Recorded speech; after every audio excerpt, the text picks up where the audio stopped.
In this video, I'll teach you how to start a stitch, how to end a stitch, and how to correct a wrong stitch. First, we'll learn how to start a stitch. Every stitch always starts from the back side, because our thread has a knot, so it will get secured at the back side. We'll start with this petal. We'll take our needle and place it below the hook. Point your needle towards the petal you want to start with like this, and gently pull the needle upwards. That's it.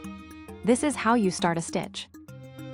By doing this, the knot will get locked at the back side, and we will get fresh thread to stitch with.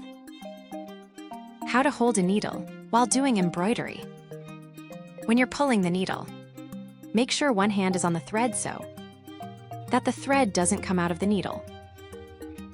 Like this, and then pull it.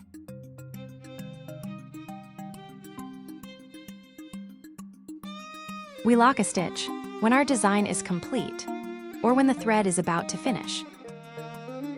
As you can see here, one stem is complete.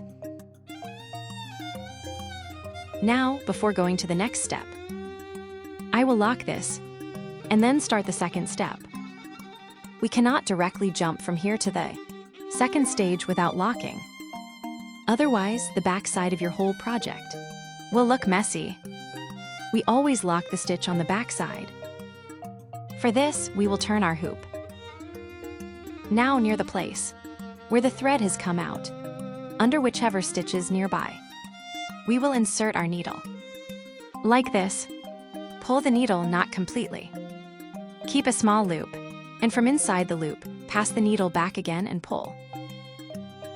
We'll do the same process twice so that our knot becomes very tight and doesn't come out. So now our stitch is locked. Now we will cut this extra thread like this. And that's it. This is how you lock your stitch. If you realize that while stitching, one or two stitches in between have gone wrong, then there is no need to cut the entire thread and waste it. I will teach you an easy way with which you can do this. Take your needle and remove the thread from it, wherever you feel it went wrong, till there. We will pull out the thread, like this, using the needle. Now only 3 stitches were wrong for me, so I am removing just those 3. Now from here, I will put the thread back into the needle, and I will start fresh. Next, let me teach you how to avoid getting knots in our thread while stitching. So while stitching, when a knot happens, it wastes our whole thread. So when you are stitching, keep your finger on the thread that you are pulling, like this, and that's it. With this, your thread won't get knots.